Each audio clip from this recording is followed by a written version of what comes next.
The only thing we can actually control is where we put our mind. So we get overwhelmed, and that's when panic attacks happen because there's a sense of I'm so frenzied that I'm unable to function, and that's what a panic attack is.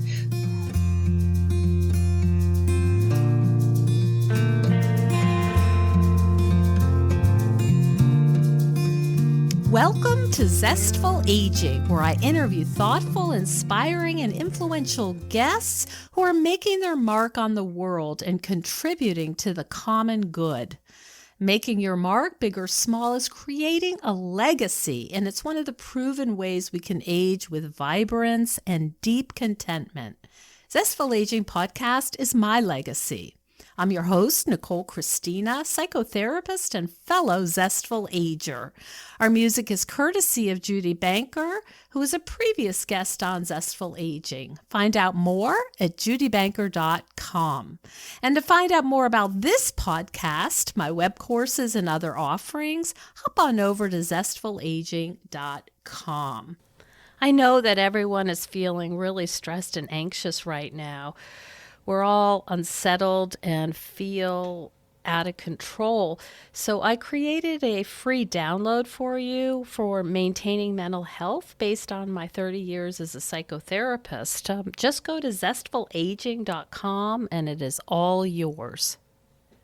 Well, I've got my little loyal Jack Russell Sparky right by my side. So let's begin. We have a great interview for you today, super relevant. I know I'm not the only one feeling more anxious and unsettled these days. Some of us don't know what to worry about first. There are so many unknowns and scary things happening at the very same time. I am knitting like it is my job, and I made a chocolate cake last night just to distract me. Later today, there will be a dog walk and certainly some meditation, but wow, my body has been full of tension. Today, we're going to talk to an expert on overcoming anxiety and becoming more peaceful. Jean Walters is the international best-selling author of the book, The Journey to Anxiety, From Anxiety to Peace, Practical Steps to Handle Fear, Embrace Struggle, and Eliminate Worry to Become Happy and Free. She's been a teacher, a transformational coach, an Akashic? Is that how do you say that, Jean? Akashic Record reader in St. Louis for over 40 years and a prolific writer and presenter. And she helps people to shift their mindsets in the direction of more peace. Amen on that. Welcome to the show, Jean. Thank you so much, Nicole. Oh boy, do we need your help right now. You know, it's just, I have sessions, with my clients, and it literally, we laugh a little bit like, well, where do we start? Because we only have 45 minutes and we've got COVID, we've got politics, we've got their personal, struggles, and we're sort of in a triage situation. Like what's the worst right now? And then we'll work it from there. I'm so happy to have you on. And I guess the first question is, what inspired you to write a book on overcoming anxiety? Well, I'd be happy to answer that question, but let me address the first thing you said here, and that is if we look at all of those various issues, we might find out that the main thing that we have to do is learn to control where we put our mind.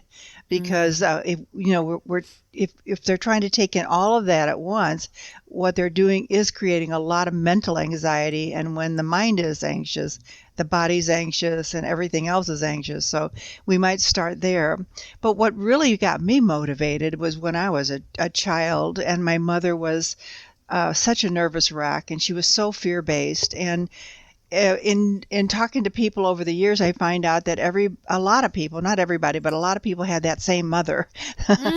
So what happened was she would just be so nervous she could never stop moving, and she was saw fear in everything. So I could accuse her of, if she had a hangnail, she could make cancer out of it. Oh, so yeah, it was hard worry. watching we would her. Call worry wart. Such a worry wart. was hard watching her, and it was hard. The fact that she had an influence on the whole family was hard to see too. But that was the thing that I was, as a young child, I was constantly trying to talk her out of being upset, which of course Oh, worked out very well. that did that. The whole logical against anxiety doesn't really work, does Yeah. it? No, but the thing is that I walked away with is realizing that I'm in charge of me and I have to find my own way, that I will. In fact, I made a very strong commitment when I was a young child that I was going to find another way to live because I refuse to live in a state of worry the way she did. And I just saw the health consequences to that and just how she was miserable. And I think people really Mm, are miserable when they let their mind run them, and their mind, they don't pull it in, they don't garner it and say, this is where I'm going to focus today. And one of the quickest ways to just move beyond anxiety is just to be grateful. I mean, it's the mm-hmm. simplest thing ever, but Mm-hmm. everyone that is going to be listening to this broadcast has a million different things to be grateful for. And the thing Mm-hmm. that happens when we shift, and it's a shift, our mind into gratitude, we cannot have fear and love at the same time. We cannot have fear and gratitude at the same time because gratitude is a form of love. So when we shift into how grateful I am, we were just talking about the beautiful sunshine, and Mm-hmm. I'm so grateful. And I have a home and I have a family, and there's so many things to be grateful for. And each one of us has a huge list. And so when we shift to that, we cannot possibly hold on to fear. But the other part of that is we really need to recognize where we're putting our attention. Like, I'm Mm-hmm. noticing that there's an awful lot of violent TV shows, and especially since you're garnered at home more, but Mm-hmm. but there's a lot of violence. And then if we're constantly putting that in our mind, then it's going to affect our body, our outlook, the way we pursue life, and our motivation and everything. So we really have to be careful. Think of the mind as a jewel that you really want to take care of it. And yet most people just sort of let it drag them around. I see. So they're not in charge. It's like it almost sounds like you're saying that you have to kind of manage this Yes. mind that has a life of its own, and Yes. will naturally go to things that aren't necessarily beneficial. Well, there's a saying that the mind is a wonderful servant, but it's a terrible master. Uh-huh. And I think everything is in that statement that we can, when we use it as a servant, let's see, I want to figure out this problem and I want to work out my next step. That can be a great thing. But when we're letting it tell us what we Mm-hmm. want to be doing, or I need another drink today, or the only way I'm going to manage my anxiety is if I, take a drug or something, that's the mind managing you. And that Mm-hmm. is never going to work out well for anybody.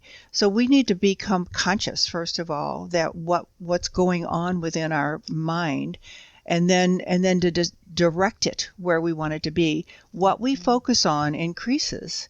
And so if Mm-hmm. we focus on the expansiveness of life and all the opportunities that are available to us, and we begin to move forward with any of those, we will come out ahead. We will find our way through any um, chaos or quagmire. We will find our way through.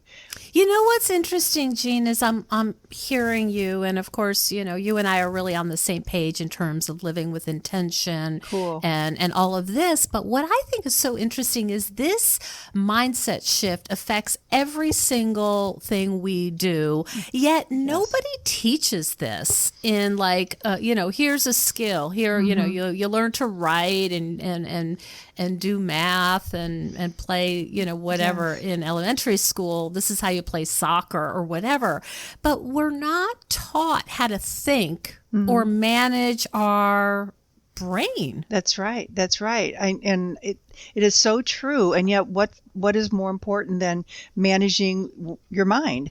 So Mm-hmm. I have actually met some kindergarten teachers who take, I don't know if it's like 10 minutes or 15 minutes a day with their students, and they sit quietly in a circle and they just contemplate a flower. or they contemplate something. They contemplate something that's very soft and quiet. And they teach their students how to move into like a meditative state. They call it quiet time, which is then legitimate.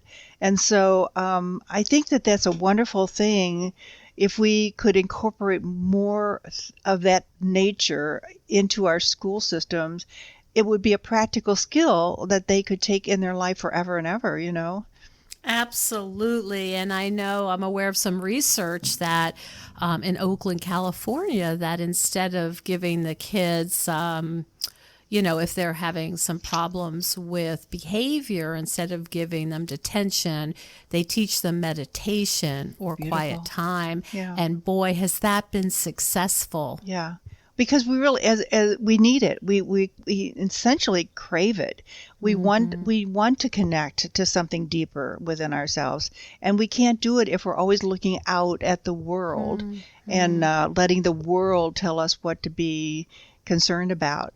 We have to spend some time in our soul, and we have to spend some time to just really connect with that which is deeper.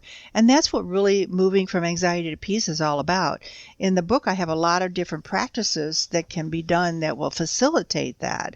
But mainly, we have to recognize that we have a tool that we can use well, the mind, or we can let it run us all over the place. And kind of, that's what my mother did, by the way. I mean, she just allowed her fear-based thoughts to just run her all over.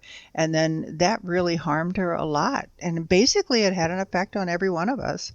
I can see that. I was just having a conversation with a client who said, I am seeing that I keep refreshing this business about the election results, and I know it's bad for me, but I also need to be knowledgeable, and I need to be sort of prepared for what might happen. What do you say to people who say, listen, I just can't live blissfully in my, kind of contemplating my navel or a flower because, important big things are happening out there? That's very cute. What they can do is contemplate peace. They don't have to contemplate their navel at all, but they can contemplate peace. And they can, when they look through the eyes of peace, when they look through the consciousness of peace, they can see that all of this is going to work its way out. And they actually have no more power to do anything about the election at this point than to just wait and see what the results are going to be.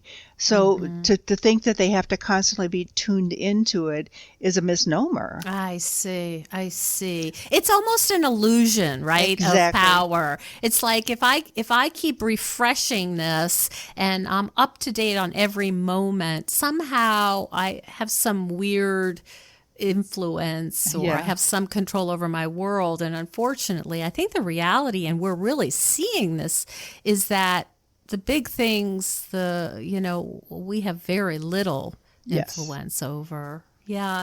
The other thing you talk about in your book, which I find really interesting, and I wonder if you could speak about, is victimhood. Oh, yes. Don't we just love victimhood in our country? I mean, we have a professional victim right now. Oh, my goodness, yes. Yep. Well, and I think all of us have a little bit of that, and so we want to catch ourselves in the middle of that and make a correction. But victimhood keeps us small. And victimhood keeps us in a fear-based mentality. And so it also tells us that we're helpless and we have no power, etc. And so, but again, that's another illusion because we always have power. We always have the ability to shift. And shifting is what this is all about.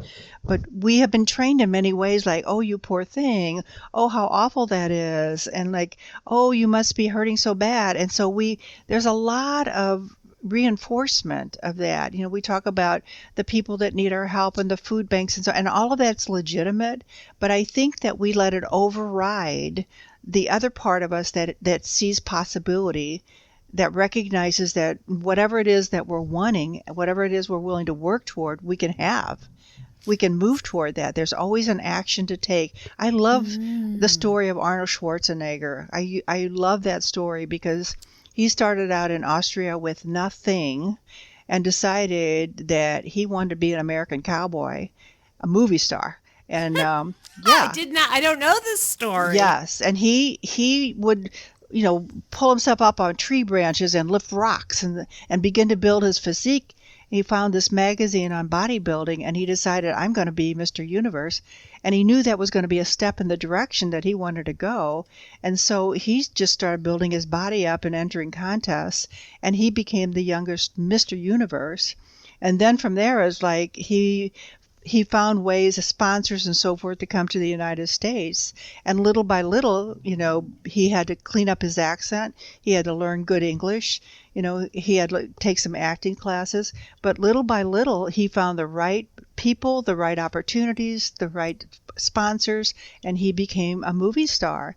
And everyone said to him, it won't work. It can't happen. It's not going to happen. Give it up. And he said, every time he heard that, he'd say, it's going to happen. It's going to happen. It's possible. And so he would take their words and reverse them. And I feel like we need to do that. We need to do more of that. We need to recognize that we're the only ones that can say it can't happen. We're the only ones that can say that it's not possible. And when we decide, no, there's a way, if Arnold Schwarzenegger can do that, then I can do something comparable, Jim Carrey has a similar story he Indeed. tells. Yes. Yes, about being a nobody. And I think he went up on this ridge in Hollywood and looked over and said, I will be, I will be a star and I will succeed. And he had a lot of confidence in that. And not that it was magic, but No. that he was going to maintain that belief and mindset. That focus, yeah.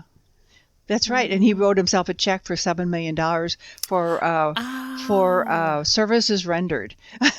And I see, right. yeah. That's And so right, every that's time he the opened his score. wallet, he saw that check there. So it constantly reinforced this idea that I'm going to make it. I'm going to make a movie for $7 million. And of course he did that, and he went beyond that. But that gives you the idea of how important the mind is and how we can use it as a tool and an instrument, or we can let it say, oh, well, it's not going to work for you. You're a victim.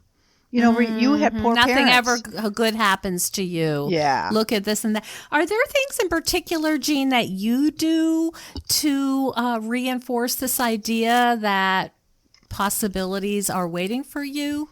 Yes, I listen.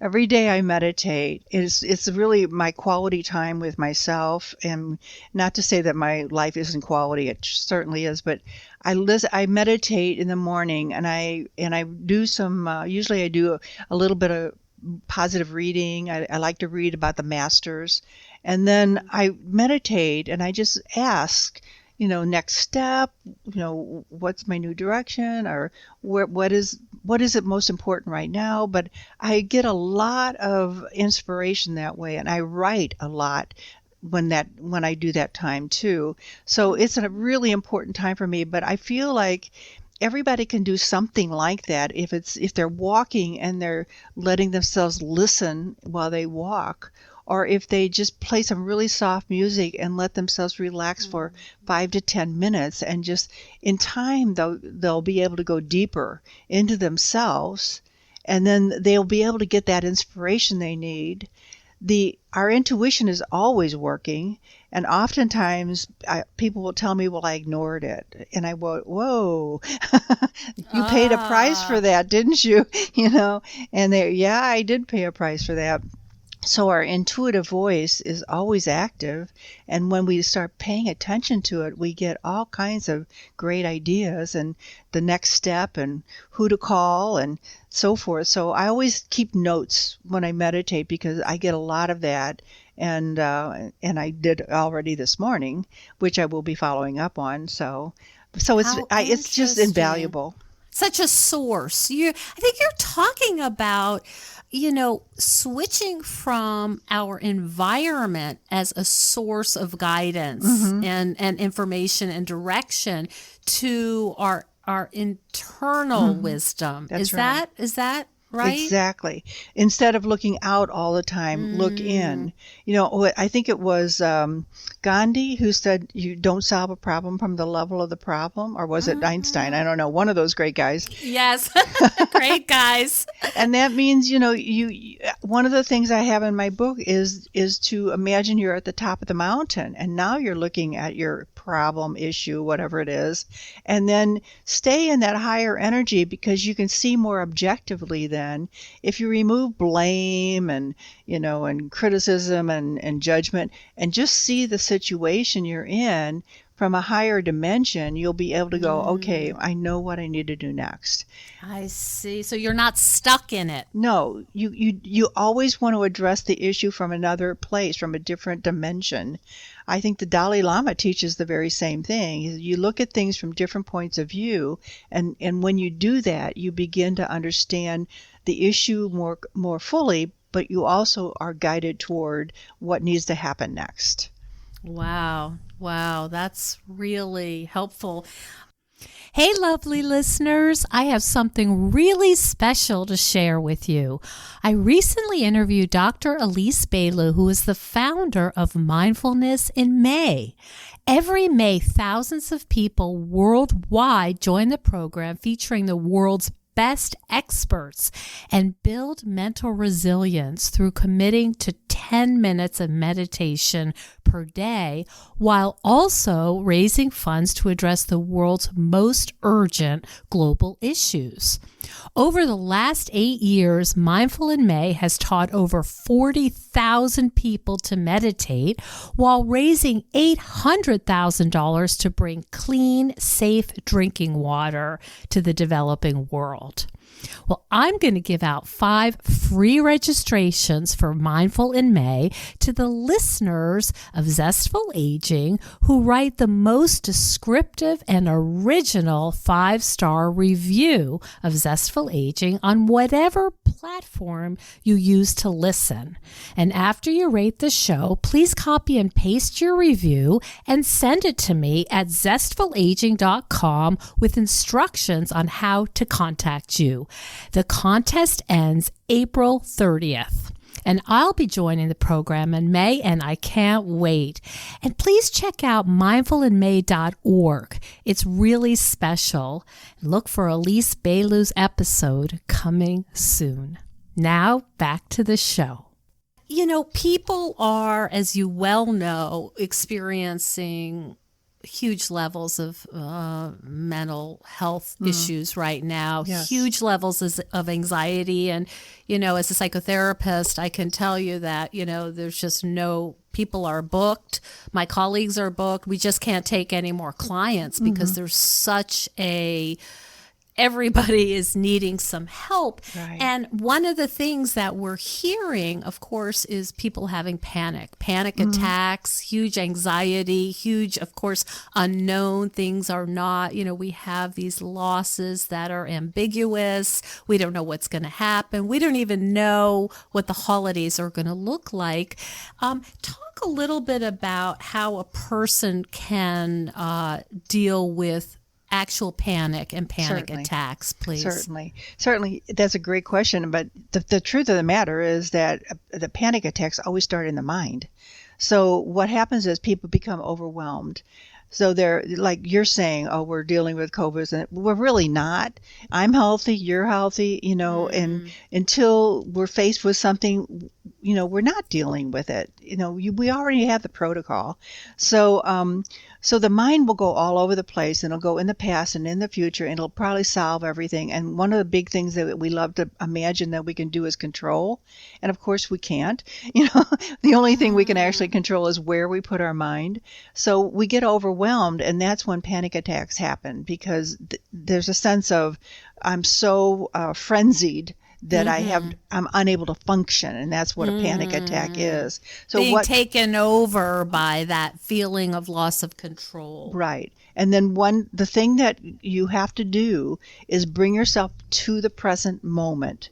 In this present moment, there is no COVID. In this present moment, the election's already done. In this present moment, all I have to deal with is this moment, where I am, what I'm doing. And to become very tactile in the moment is going to be helpful. For instance, you want to be able to feel the chair that you're sitting on and describe it, like what the texture of the chair is. And you want to feel the floor under your feet and what does that feel like to you. And you're bringing yourself back into this present moment. You can do it by breathing, and then recognize that your job right now is to stay fully in the present and not go off into the future. So one of the things that I've noticed with my clients is the first thing I tell them when they call out of control and panicky is turn off the television. And just doing that one thing, just stop the media for now. Just stop it. You don't need it. And then that immediately helps them get more present with themselves. But we have to, we're in a culture where people are always running ahead and figuring out next month and Christmas and whatever. And we don't need to do that right now. If you want to think about Christmas, then go buy a present or something. But don't get crazy with it, because right now, what is it in the Bible? It says something like, today, deal with today's issues today. And I think that's the great advice. And when people are panicked, they are not present. And that's they're in the future, imagining the catastrophes that are going to befall. And I think that's so right. And I know in trauma treatment, people actually are kind of leaving their bodies. And the idea is to get back in your body with exactly the tools you're describing. I feel my legs on the chair. I feel my feet on the floor. I feel I can smell the air, whatever. The air. It's chilly. I'm a little hungry. Whatever is bringing yourself back in the body. Yeah. So your brain isn't off on this journey of fear. And they also stop breathing, and so just to even start consciously breathing will help, tremendously to get them grounded again. Oh, that's great advice. Great advice. You also talk about the purpose of anxiety. Yes. What are you thinking about that? Well, the thing about it, the anxiety, it does have a purpose. For instance, in certain situations, like let's say I'm in a job that I hate, and every day I go and I have a stomach ache and I have a headache and I just dread going. That there's anxiety there. That particular kind of anxiety is saying you are in the wrong job. You need to do something different. And we many times people will let that build until they become ill. And also, there's a sense of like the victimhood comes in here, like, but I'm making more money here than I ever did, but it doesn't compensate. It doesn't compensate. So another way that anxiety will show itself is through being in a relationship that's finished. It's over. It's done. It's sort of completed itself. And yet many times people will stay in a relationship that's harmful to them. And then, but they have all these rational reasons why it's important to do that.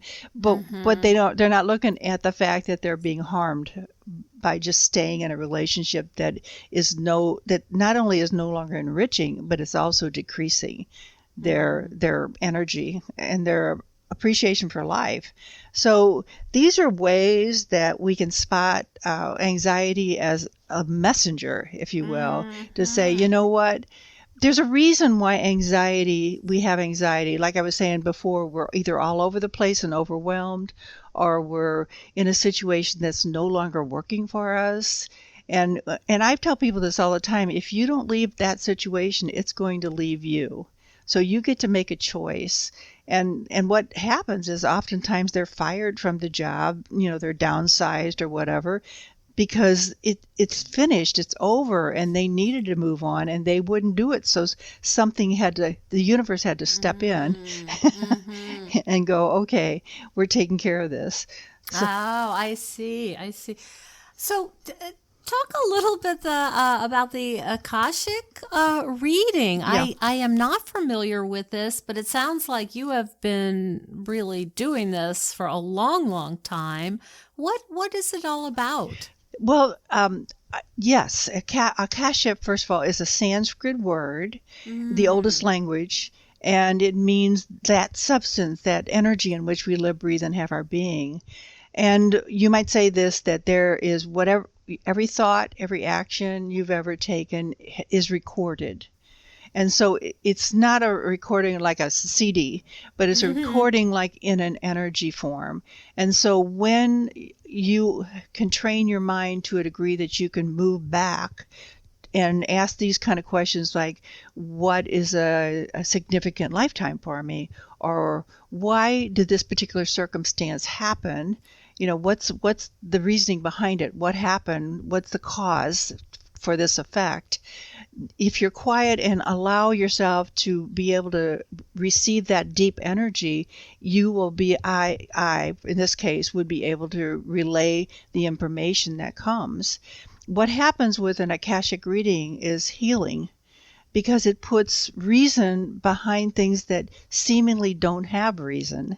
And yet when we look at things, again, from that higher level, top of the mountain, you know, we can see that there's causes for every action, there's causes for every event. And then we can see more clearly what the blessing is in that event. And I personally believe there's a blessing in every event. So, but we're not used to treating it that way. And once we learn how to treat it that way, we can begin to see from a higher level and become much more objective about life and much less reactive. Does that make sense?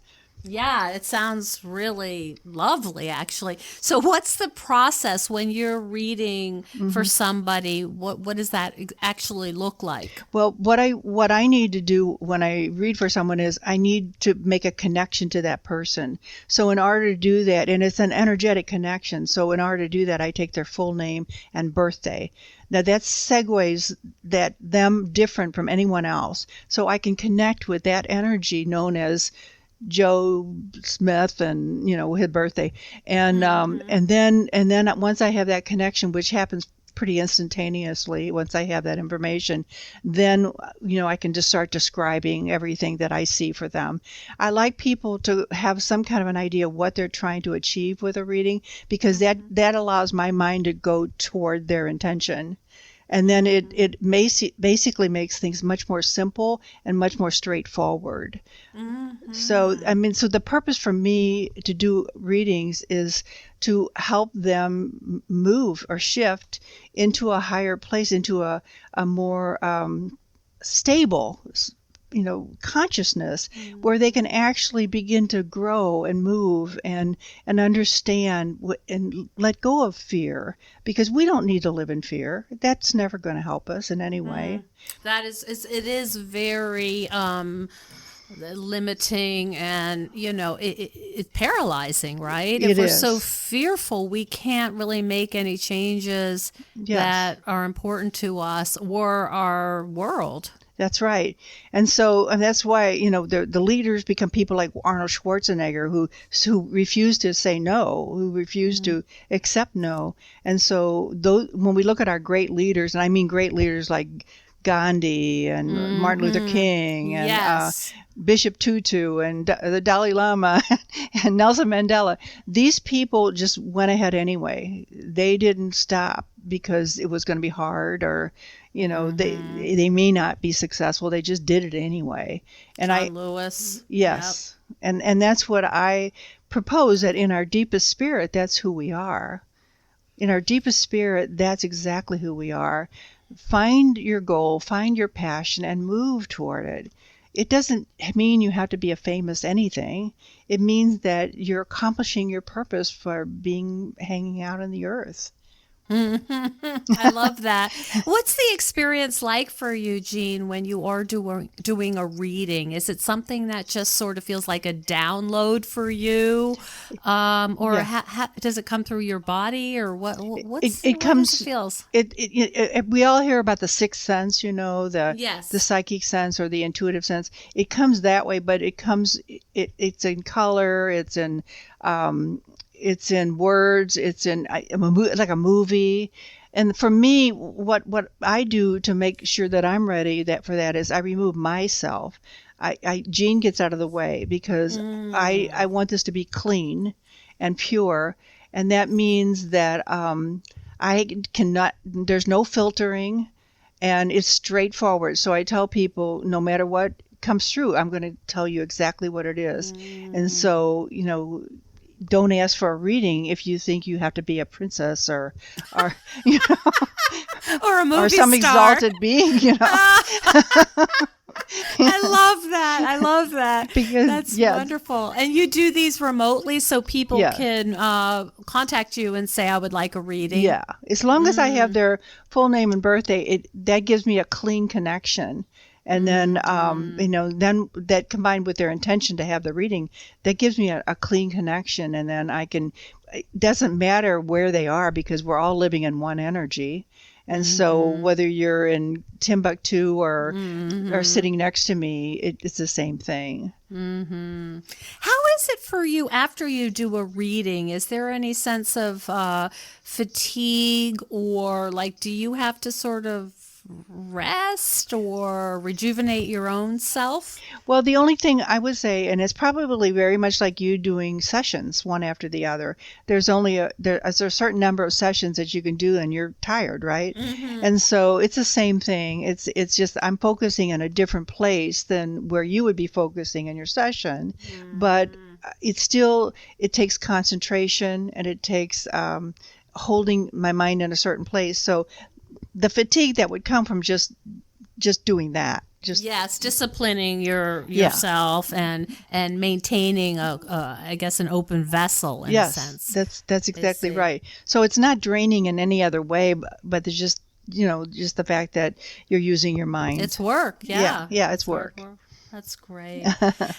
I love how different these perspectives are than, many of us are really just joking. And I'm hearing this from clients, refresh, how many electoral votes and where are we at and how many COVID, and it really just. And how does that change your life to know that?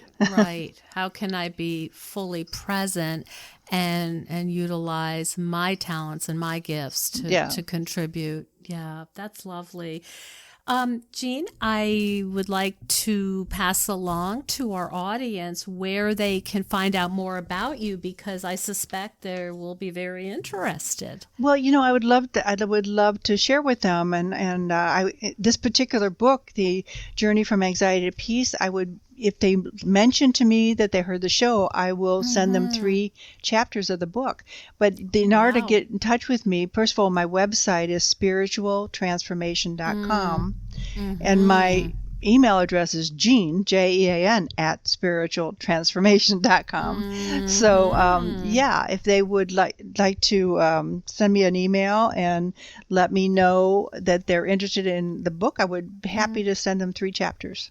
Perfect. And they can mention Zestful Aging as yes. That's lovely. Oh, it's so wonderful. I knew that you would be a great guest in these turbulent times, and so helpful to hear, your perspective and how this is about being intentional and using your mind as a wonderful tool it is. But boy, when you let it run the show, it goes into some really dark alleys. Right. And we're in such a wonderful transformative time right now, because people are they have to spend more time alone. There's a reason for that. We really are being guided to be more introspective right now. And when we do that, we're going to connect in a deeper way to spirit. And so there's many blessings that are occurring right now. We're kind of restructuring and rebooting our whole world right now. That is so true. So nothing is the same. That's right. And we should applaud that. Yeah. Well, it's been wonderful speaking with you, and I appreciate your perspective. And I think we all need some healing, and you're reminding me of some things that I've done in the past that have fallen by the wayside, and I'm going to get out my journal and do a little, I'm one for quiet time anyway, but I could kind of do a little bit more of that, just like everybody, right? Well, and doing the work that you do, you need it. You need it. We all For do. sure. But Absolutely. you are dealing with people's psyche, and you need it. So Oh, it's I think really that's helpful. true. Yeah, I mean, I do other things that are really intentionally about, like, I have dogs, I walk, Yeah. I hike, I play tennis, I knit. I do things that are sort of counterbalancing a Yeah. lot of the sorrow. But boy, what you're talking about is fundamentally important Wonderful. to good health. Yeah. Thank you so much, Oh, thank you Jean. so much, Nicole. I lovely to really talk to enjoyed you. it. Thank you. Hey everyone, I wanted to tell you about a powerful new tool that supports your mental and emotional health in what are extremely trying times. And you may remember that I've been a psychotherapist for 30 years, and I'm always a little suspicious of products that claim to help us feel less anxious, depressed, or worried. But then I was introduced to a new kind of app called Cope Notes, and I have become a big fan. Cope Notes was developed by a guy who spent a lot of his life trying to figure out what might help support him through his own weekly psychotherapy sessions. Cope Notes is an app that gives you random texts through the day to break through some of the negative messages that might be repeating in your head. It's well researched and has been adopted by many mental health facilities. I highly recommend it. I think we can all use a little support right now. So check out copenotes.com/zestful. I will receive a small portion of those proceeds. And I'd love to hear your feedback about how it works for you. Thank you so much for joining us on Zestful Aging. If you like the podcast, please share it with some of your friends. I love to hear from my listeners. Send me an email at NicoleChristina.com. It's no secret that everyone's feeling pretty restless and unsettled right now. Our lives are upside down, and the future is feeling pretty uncertain. But if you're anything like me, organizing my stuff can help me feel a little calmer. It's something I can do to help me feel a little more in control and in charge of my own life. If you think decluttering could help you feel better and you could use a little assistance with that, check out the online course I've developed with professional organizer and designer Carrie Luderin. It's called Too Much Stuff. And Too Much Stuff is different from other courses or articles or guidance you may have used up. We give you clear steps to deal with the clutter and the tools to help you face the overwhelming feelings and the emotions that come up when we're going through our clutter. And a lot of those emotions are just feeling anxious or guilty or just basically flooded with a lot of different confusing feelings. The course is really practical. It's realistic. The lessons are short and punchy, and they're really manageable. We're not trying to set you up for some long exploratory, super in-depth, burdensome experience. We want something really helpful for you right now. We all need help with our anxiety. So being surrounded by more calm and less chaos can really help. So now's a good time to clear out the clutter so we can focus on what's really important in our lives. So find out more at zestfulaging.com. You'll see more about this under the web courses tab. If you have any questions, just shoot me an email at zestfulaging@gmail.com. Thanks so much. And stay tuned next week for another interview with a fascinating and inspiring guest.